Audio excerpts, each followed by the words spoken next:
ଶ୍ରୀମନ୍ଦିର ଭିତରେ ପ୍ରୋଟୋକଲ୍ ଦର୍ଶନ ବ୍ୟବସ୍ଥାକୁ ନେଇ ରବିବାର ଘଟିଥିବା ବିବାଦୀୟ ଘଟଣାକୁ ଆଖି ଆଗରେ ରଖି ଆଜି ମୁଖ୍ୟ ପ୍ରଶାସକ ଅରବିନ୍ଦ ପାଢ଼ୀଙ୍କ ଅଧ୍ୟକ୍ଷତାରେ ଗୁରୁତ୍ୱପୂର୍ଣ୍ଣ ବୈଠକ ହୋଇଥିଲା। ଗତକାଲିର ଘଟଣା ପାଇଁ ଦୁଃଖ ପ୍ରକାଶ କରିଥିଲେ, କ୍ଷମା ପ୍ରାର୍ଥନା କରିଥିଲେ ମୁଖ୍ୟ ପ୍ରଶାସକ ଅରବିନ୍ଦ ପାଢ଼ୀ। ସମନ୍ୱୟ ଅଭାବ ଯୋଗୁଁ ଘଟିଲା ଘଟଣାର ତଦନ୍ତ ଦାୟିତ୍ୱ ପୁରୀ ଏସ୍ପିଙ୍କୁ ଦିଆଯାଇଛି। ଶ୍ରୀମନ୍ଦିର ପ୍ରଶାସନିକ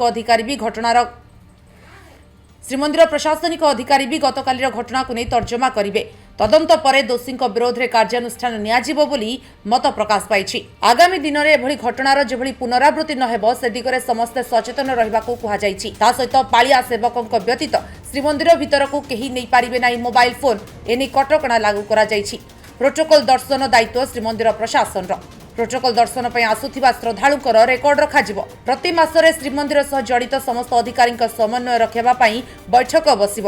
ବର୍ଦ୍ଦି ଯିଏ ହଉନା କାହିଁକି ଖାକି ବର୍ଦ୍ଦି ପିଲା ପରେ ଏଠି ଜଗନ୍ନାଥ ମନ୍ଦିର ଶ୍ରୀମନ୍ଦିର ଏଠି ସେ ପୋଲିସ ଢାଞ୍ଚା ଦେଲେ ଉଚିତ ନୁହେଁ। ଏଠି ସେବା ଲୋକ ଆସୁଛନ୍ତି ଦର୍ଶନ କରିବା ପାଇଁ, ଭକ୍ତ ଆସୁଛନ୍ତି ମହାପ୍ରଭୁ ଦର୍ଶନ କରିବା ପାଇଁ।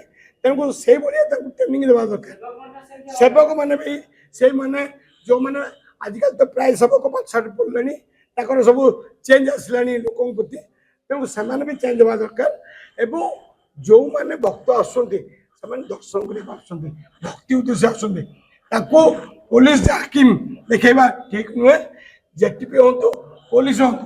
जो गतकालीर जो सामयिक भाव में जो श्रद्धालु भक्त मान दर्शन व्यवस्था किसी व्याघात घटिला एवं जो समन्वय अभाव मुझे समन्वय अभाव कि असंगति जो लाइन रे 7-5 लाइन व्यवस्था हो कि पूर्व दिन संध्या जो आम कि घटना जहाँ आम समस्ते दुख प्रकाश कलु एभली घटनार पुनरावृत्ति न हो बोली समस्ते चाहिए। से घटनार जहाँ भी अच्छी जो घटना संबंध में जहाँ भी किसी अच्छी तदंत करी आमे आमर उच्च स्तरीय तदंत करेंगे। जोटा पुलिस रिलेटेड अच्छी एसपी महोदय करेंगे और आम तरफ जहाँ अच्छे श्रीमंदिर प्रशासन भी आम तर्जमा करूँ।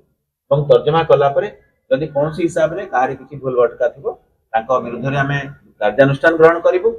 आगामी दिन में एभली कौन घटनार जमी पुनरावृत्ति न हुए से समस्ते बद्धपरिकर अच्छु।